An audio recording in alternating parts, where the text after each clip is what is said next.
dans une nouvelle vidéo. Ça fait un bout de temps que je n'ai pas filmé et posté de vidéos sur YouTube. Je vous prenais justement pour faire un petit point sur tout ce qui s'était passé depuis ce début de mois d'octobre. Et voilà. Donc on a commencé le mois d'octobre sur, sur des trucs pas cool, compliqués. Donc tout début du mois, nous avons perdu notre chèvre naine gitane subitement. En fait,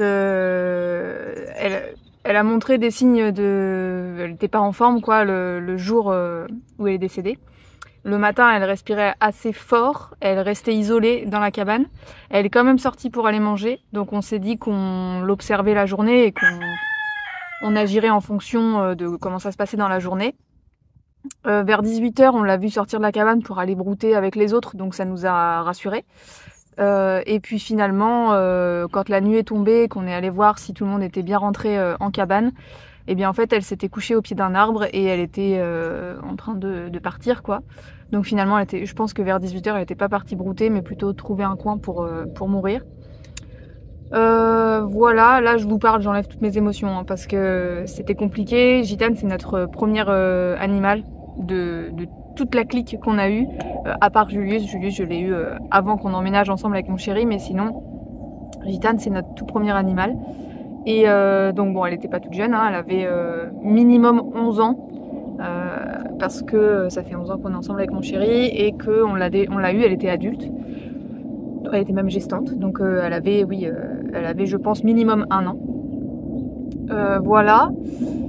Donc du coup on n'a pas fait d'autopsie, donc on sait pas ce qui lui est arrivé. Moi je suppose qu'elle s'est pris un coup, et parce que le fait qu'elle respirait fort, je pense qu'elle a eu un coup et que du coup ça lui a peut-être perforé les poumons, je ne sais pas quoi, et du coup ça s'est rempli dans la journée, et le soir elle en est morte. Voilà, c'est allé assez rapidement, même si c'est jamais... Enfin, le soir, quand elle était en train de mourir, franchement, on était désemparés, on savait pas quoi faire.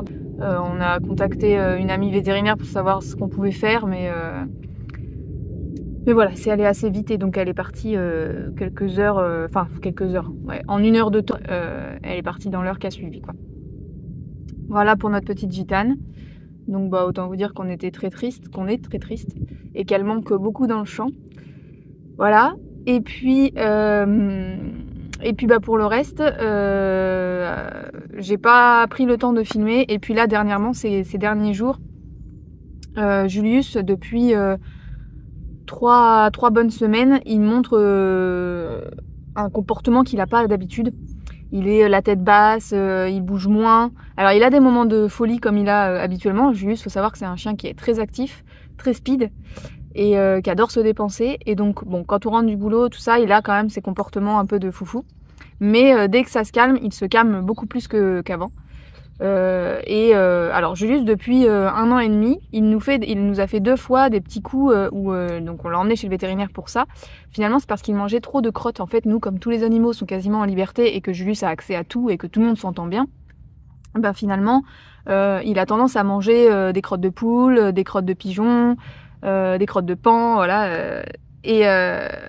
Voilà, bon, ça c'est un comportement que les chiens ont régulièrement. Il faut surveiller que ce soit pas trop. Donc jusqu'à maintenant, c'était pas trop, même si à chaque fois qu'on le voyait manger une crotte, on lui disait de pas le faire, mais bon. Et donc 2 fois pendant cette dernière année là, ce dernier 1 an et demi, on l'a emmené chez le véto parce qu'il il montrait des signes comme s'il avait mal au ventre. Et en fait, c'est parce qu'il avait mangé trop de crottes de pigeons. Qu'on a, alors principalement des crottes de pigeons qui se trouvent dans une grange. Je pense que c'est des crottes qui restent, qui stagnent pendant longtemps. Et donc, bref, donc on lui a interdit cet accès à cette grange. Et donc, depuis, voilà, on fait vachement gaffe et c'était pas revenu. Là, ces derniers temps, il montrait des signes comme ça. Donc on s'est dit, bon, ça doit être ça. Donc on est archi vigilant. En plus, l'été, il y a plein de fruits. Donc on a énormément de poiriers, donc il mange plein de poires. On a un noyer, donc il va chercher des noix. Donc à chaque fois, on le gronde. Mais c'est difficile d'être toujours derrière lui. Et donc, il y a plein de fois où ça nous échappe et qu'il réussit à en manger. Donc, on s'est dit peut-être qu'il a trop mangé de fruits, trop mangé de noix, trop mangé de crottes. Bref, on surveille. Et donc, les jours ont passé. Et en fait, non, son état était pas mieux. Mes parents sont venus, ils ont tout de suite vu qu'il était différent. Des amis sont venus, ils ont tout de suite vu qu'il était différent. Donc, bref. Cet été, il a eu fin fin juin ou fin juillet. Il a eu une période où il avait maigri. Donc comme c'était au moment des vaccins, j'en avais parlé à la véto qui m'avait dit augmentez un petit peu sa nourriture et puis vous verrez s'il reprend du poids. S'il reprend pas, on fera une prise de sang. Donc il avait repris. Il avait bien repris même. Ça n'a pas duré longtemps pour reprendre. Donc après j'ai restabilisé sa nourriture. Donc voilà, ça m'avait rassurée. Mais comme là, il montrait des signes où il n'était pas en forme, je me suis dit, on va quand même faire cette fameuse prise de sang. Donc, il y a une semaine, nous sommes allés faire une prise de sang. On a eu le résultat tout de suite, donc c'était plutôt cool. Et à la prise de sang, tous les organes fonctionnaient bien, pas de soucis particuliers, sauf le système lymphatique qui montrait qu'il y avait une infection alors, apparemment, quand il y a des traces au niveau du système lymphatique, c'est que ça fait déjà 3 semaines qu'il y a quelque chose, une inflammation quelque part. Donc ça coïncide un petit peu avec nos observations. Mais voilà, on ne sait pas où est-ce que c'est. Donc voilà, la prise de sang, elle a juste montré ça. Sinon, tous les organes fonctionnaient bien. Après, il y a le véto a palpé Julius et il a senti une petite boule au niveau de l'abdomen, centre droit de son corps. Et il a dit il va falloir faire une échographie pour voir ce que c'est que cette boule. Donc on est allé voir le vétérinaire le mardi. Le vendredi, nous avons fait l'échographie. Au moment de la tonte, on a aperçu une toute petite plaie qui avait cicatrisé au niveau de son ventre. Alors ça, je m'en veux parce qu'on ne l'a pas vue, on l'a jamais vue cette petite plaie. Donc là, elle était déjà cicatrisée. C'était la fin de la cicatrisation, donc bref, on est passé à côté. Voilà, ça arrive, même si je comprends pas comment, parce qu'on fait que de tripoter juste tout le temps. Enfin, nos chiens, on les caresse tout le monde en fait, on caresse tout le monde, donc voilà, mais les chiens encore plus quoi. Le soir, on fait tout le temps des câlins, à les tripoter dans tous les sens et tout, et bref, on est passé à côté de cette petite plaie. Et donc, quand il a fait l'échographie, on voyait que la fameuse boule qu'il sentait à la palpation, j'espère qu'il n'y aura pas trop de vent, la fameuse boule qu'il sentait à la palpation se trouvait en dessous de cette petite plaie. Donc, ça ressemble plus à un problème de l'extérieur qui soit comme s'il y avait un corps étranger à l'intérieur, quoi, qui était passé de l'extérieur vers l'intérieur. Mais voilà, on n'en savait rien. À l'échographie, donc on a vu cette fameuse boule qu'on a pu mesurer, donc elle faisait 4 cm sur 5, donc assez grosse, genre ça. Et donc c'est pour ça que ça le gênait énormément. Et après, par contre, l'échographie ne permet pas de savoir la composition de cette boule, ni son origine, ni voilà. Donc on savait pas si c'était une tumeur, un corps étranger, un abcès, voilà. Dans la boule, on voyait une petite ombre blanche qui ressort blanc à l'échographie. Ça veut pas dire que c'est blanc, mais voilà, on voyait un petit truc au milieu. Donc ça pouvait ressembler à un corps étranger. Mais voilà, on n'en savait rien. Donc le vétérinaire a dit il va falloir opérer pour aller explorer ce que c'est que cette boule. Donc je vous explique pas dans quel état j'étais. Alors j'ai essayé de pas trop transmettre à Julius, mais les animaux ressentent 10 fois plus que les humains, je pense, nos émotions. Donc voilà, bon, j'ai pris sur moi, mais c'était compliqué franchement du vendredi au mardi qui a suivi, puisque l'opération était prévue mardi. Là je vous parle, on est jeudi, donc on est 2 jours après l'opération. C'était un cauchemar, j'étais dans un cauchemar, je me suis imaginé les pires cas de figure, évidemment. Voilà, donc j'ai profité de mon Julius à fond.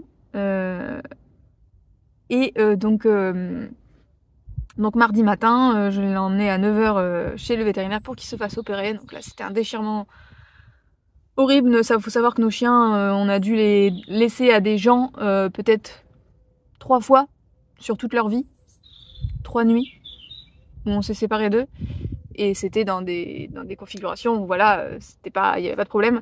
Là, je le laissais chez le véto, donc c'était pas pour la nuit, hein, c'était pour la journée, mais bref.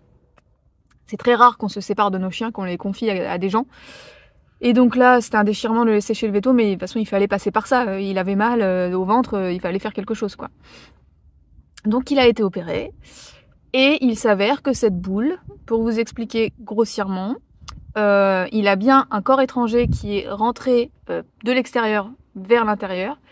Un corps étranger qui a été propulsé avec de la puissance pour qu'il traverse toutes les peaux, toutes ces couches de peau, une masse, du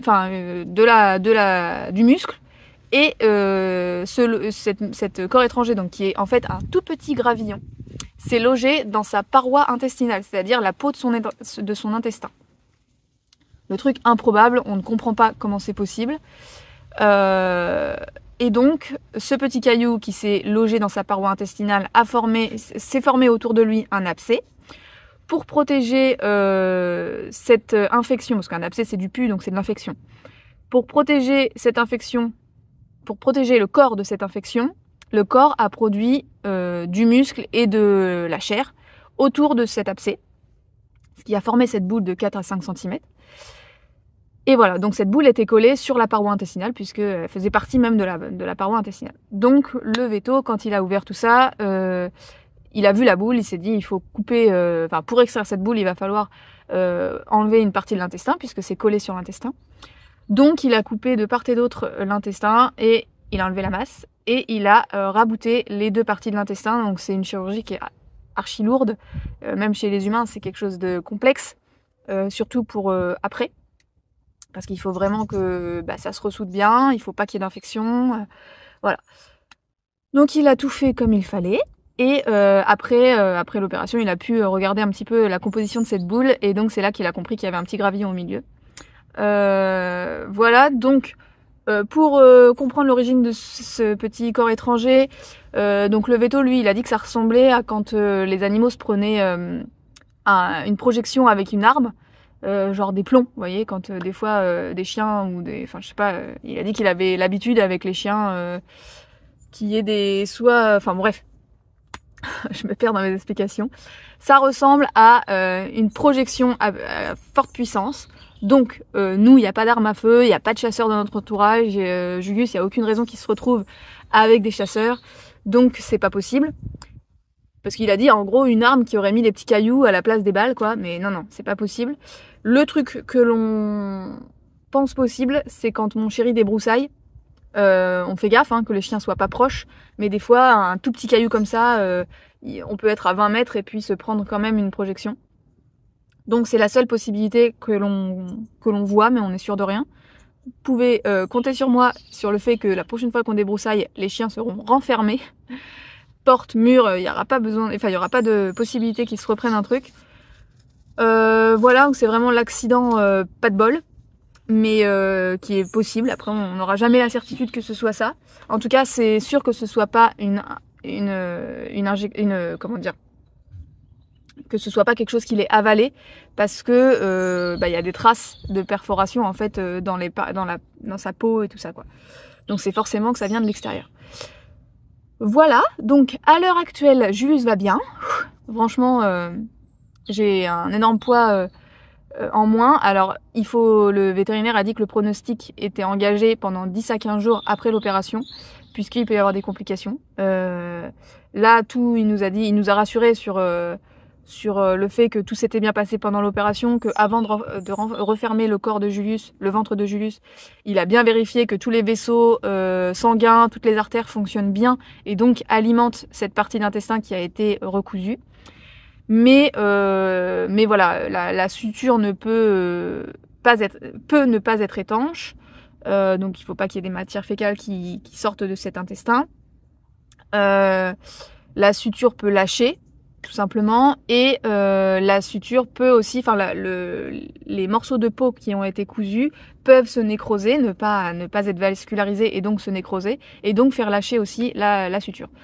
Donc il faut être archi vigilant, il faut que Julius ne bouge pas. Donc là actuellement il a le droit à 3 sorties par jour de 10 minutes en laisse. Alors je vous avoue que pour l'instant je le mets pas en laisse, mais je le colle à fond, donc il court pas, il fait rien, il reste à mes pieds.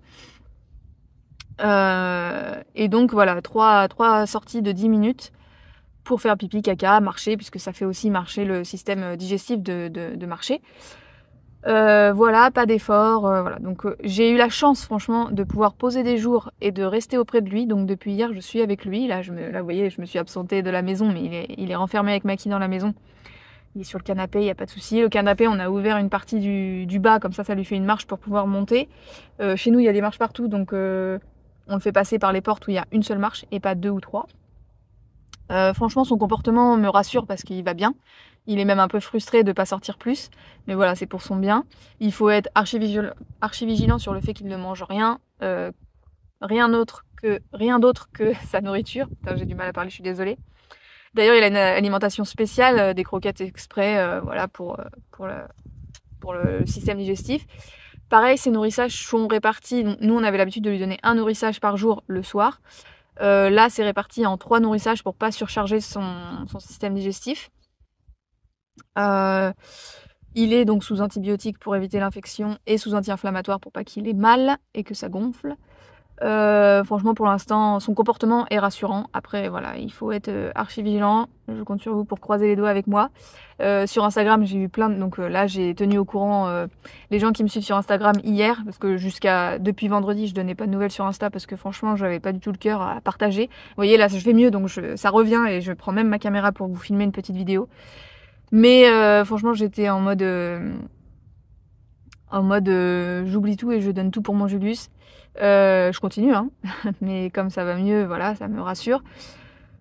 Voilà, rien n'est gagné, mais on va tout mettre, toutes les chances de notre côté. Là, donc j'ai eu la possibilité de poser des jours jusqu'à la fin de la semaine. J'ai mon lundi prochain et on verra en fonction de son état si mon chéri pose des jours ou pas.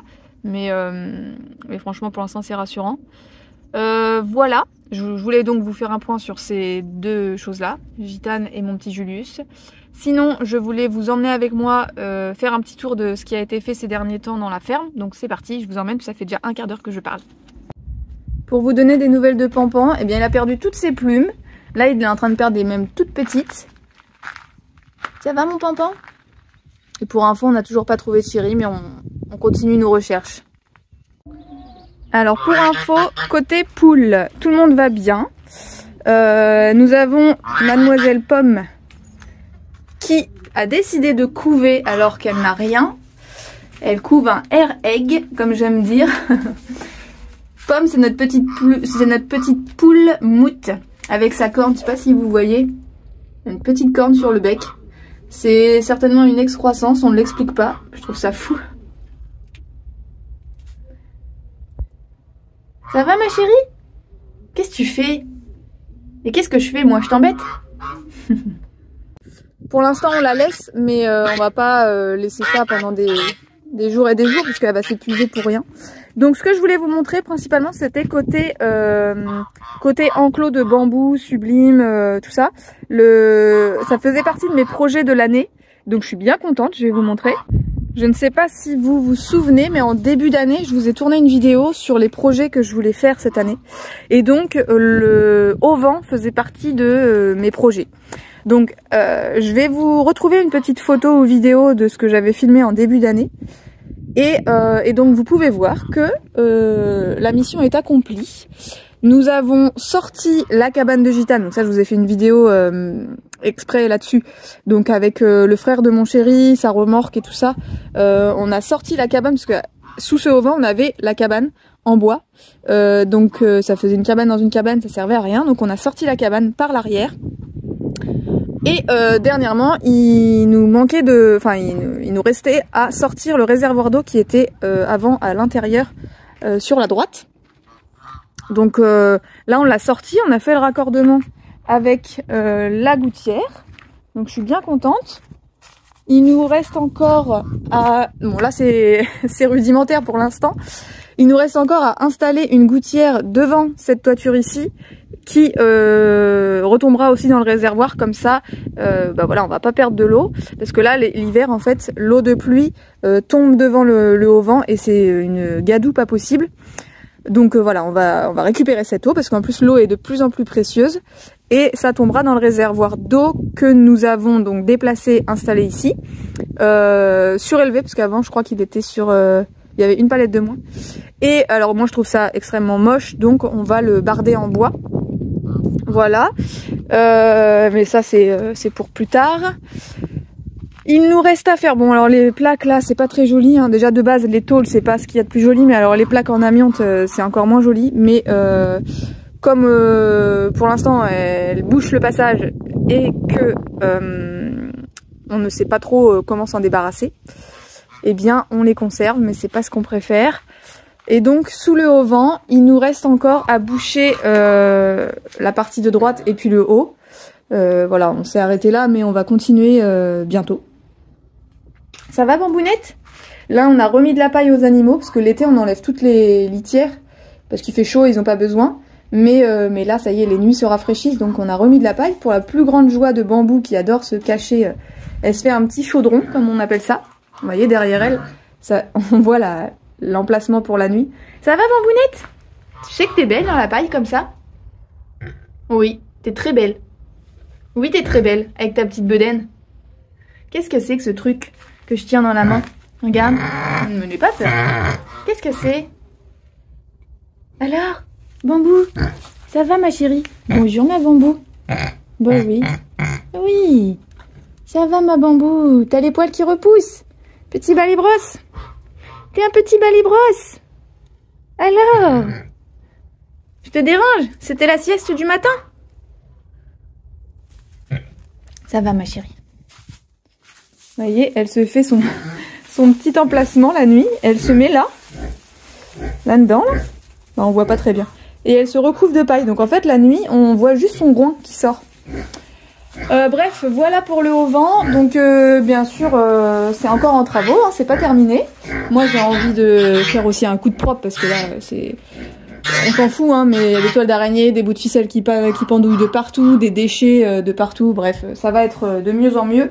Mais en tout cas, c'est une bonne chose de fait d'avoir vidé ce haut-vent. Ça fait beaucoup plus de place. Je suis bien contente. Voilà. Côté animaux, je pense que... Enfin, côté travaux plutôt. Je pense que c'est tout. Donc là, vous avez vu, on a paillé ici. On a aussi paillé dans la chèvrerie. On a paillé les poules. Bah, les poules, de toute façon, elles sont tout le temps paillées. Et puis, pigeons, lapins, cochons d'Inde, c'est pareil. Ils sont tout le temps plus ou moins paillés, on va dire. Là, on a réaugmenté un petit peu pour les lapins et les cochons d'Inde. Côté pigeons, je vais vous montrer notre petite recrue. Je sais pas si vous vous souvenez. Vous savez, on nous avait ramené un petit pigeon qui avait été blessé. Alors, petit pigeon, par contre, est bien sauvage, hein, donc on ne l'embête pas. Il a l'air de bien se débrouiller, donc on le laisse tranquille, mais c'est vrai qu'on n'a pas réussi à le sociabiliser.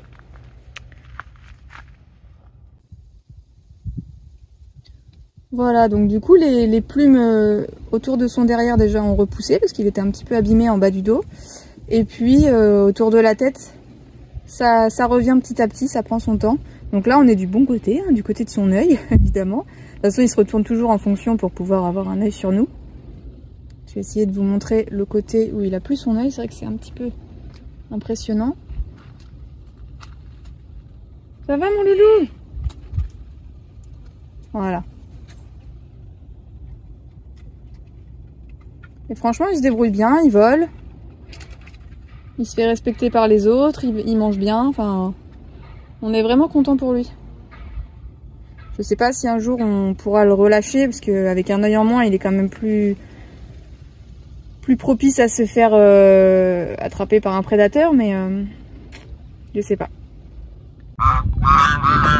Ça va ma chérie? Ah oui! Eh oui! Ça va petit origami? Qu'est-ce que tu fais? Avec ton nez tout sale là? T'as des crottes de nez? Qu'est-ce que c'est que ça? Ça va ma poupette? Bon oui. Oh là là là là là là. Oh là là. Oh ma petite origami d'amour.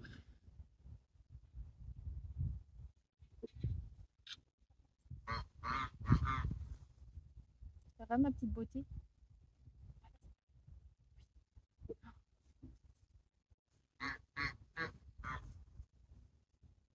Qu'est-ce que c'est ce truc? Qu'est-ce que c'est?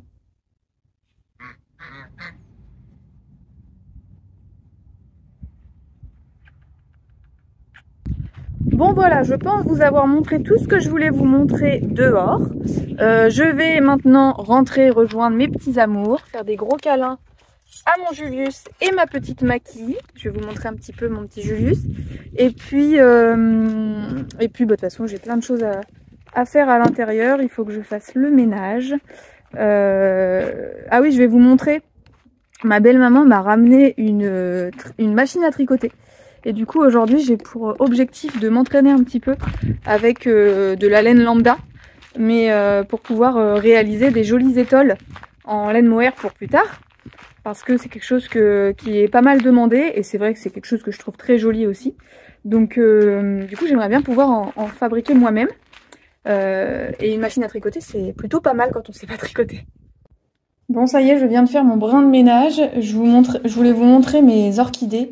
J'ai des orchidées depuis 2016, donc ils sont pas tout jeunes. Et j'arrive à les tenir en vie. Mais là, on vient de traverser une période où je les ai complètement zappés de tout l'été, je crois bien. Donc, ils sont dans un état un petit peu à désirer. Hier, je les ai sortis, j'ai coupé toutes les petites branches mortes. Je les ai fait baigner un petit peu dans l'eau. Là, il y a encore un petit fond d'eau.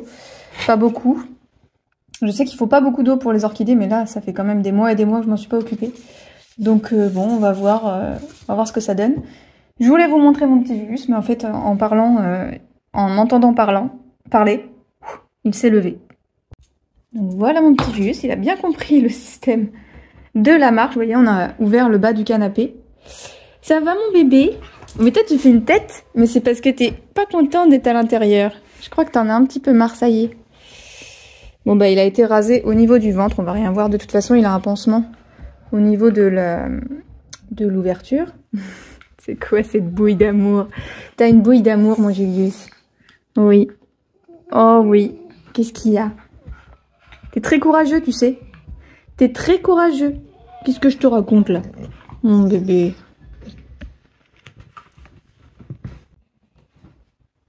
Qu'est-ce qu'il y a? Ah oui, je te parle bizarrement. Depuis 2 jours, on est tout seul. En plus, Colin est pas là cette semaine. Enfin, non, hier soir. Donc, je parle pas beaucoup. Donc là, il me voit parler à ma caméra, il se dit, mais qu'est-ce qui se passe? Ah, mon bébé. Ça va, mon amour? Donc du coup, on surveille bien les cacas. C'est pas très glamour, mais c'est important pour voir si tout passe bien. Il a fait caca hier matin, il a fait caca ce matin, mais un petit, donc j'aimerais qu'il refasse. Il ne faut pas toucher, Julius. Hein. Tu touches pas. Allez, ne touche pas. Ne touche pas. Les vétérinaires m'ont dit de bien surveiller. Parce que sinon, on devra lui mettre une collerette. Alors, de temps en temps, je comprends qu'il se lèche. Faut pas qu'il se lèche au niveau du pansement. Julius, stop. Stop. Mais pour l'instant, il écoute bien. Et il y touche pas trop. Ça va, Maki? Maki, elle est là aussi, à côté. Bon, elle, ça ne la dérange pas du tout d'être à la maison toute la journée. Madame Canapé. Oh, t'es très fatiguée? T'es très fatiguée? Non. Bébé d'amour. En ce moment, je fais pas mal de choses au tricotin, donc j'ai hâte de vous montrer tout ça. J'essaye de me faire un petit stock pour la période hivernale. Je suis plutôt contente. Et là, dernièrement, je suis en train de faire un bonnet avec le tricotin et le tour de cou qui va avec. Il me restait pas beaucoup de laine, donc pour cette couleur-là. Donc j'ai décidé de me faire ça. Je sais pas si je le mettrai à la vente ou si je me le garderai pour moi. Mais en tout cas, je suis très contente du résultat. Bon, alors sinon, je vous parlais d'une machine à tricoter. Donc voici la bête. Je sais pas si on verra bien, mais peut-être un petit peu en contre-jour. Donc je me suis entraînée hier et avant-hier. Alors avant-hier, c'était une catastrophe.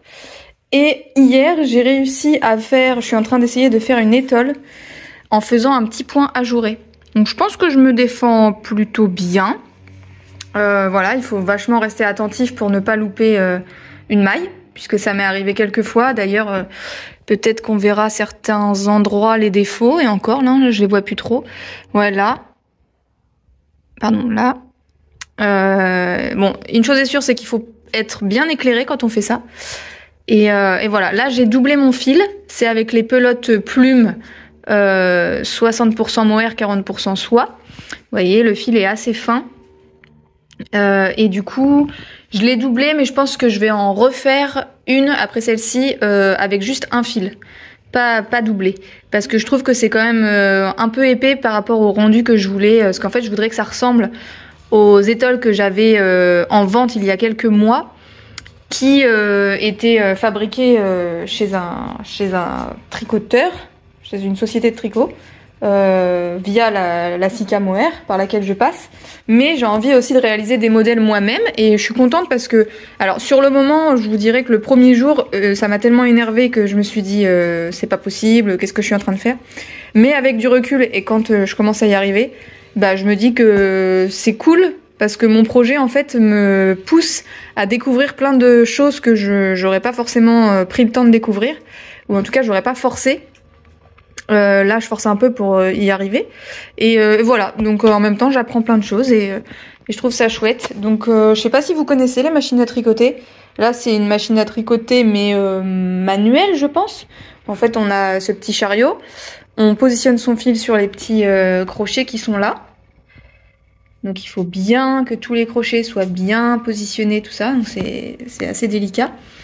On positionne son fil, on passe le chariot, et hop, ça fait aller et venir le tricot, bref, ça tricote quoi. Donc j'ai le petit bouquin explicatif sous les yeux, ça c'est plus pour le démarrage. Et après je me suis aidée aussi des vidéos YouTube pour par exemple apprendre à faire ce petit point fantaisie là. Voilà, je trouve que le rendu est pas mal. Alors je crie pas victoire tout de suite parce que bah, c'est pas fini. Là vous voyez ça va jusqu'au sol. Donc ça doit faire peut-être 1 mètre de long et il faudrait que je fasse 1,70 m. Donc j'ai pas fini. Mais ah oui voilà, ils sont là les défauts que je parlais. Voilà, bon c'est ma première étole, hein, je pense pas que je la mettrai à la vente celle-ci. Peut-être que je l'offrirai dans mon entourage ou je la garderai pour moi, je sais pas. Mais je suis contente. Je suis contente. Voilà. Bon voilà, je pense que je vais vous laisser ici pour aujourd'hui. Je vais monter cette vidéo. Alors en ce moment j'ai des galères de logiciel de montage, donc je vais faire par un autre biais. J'espère que ça va bien se passer. Parce qu'aujourd'hui on est samedi, donc je suis censée finaliser le montage pour poster la vidéo demain matin. Donc voilà. Écoutez, je vous remercie d'avoir regardé cette vidéo. Et puis je vous retrouve très bientôt dans une prochaine vidéo. Bye bye!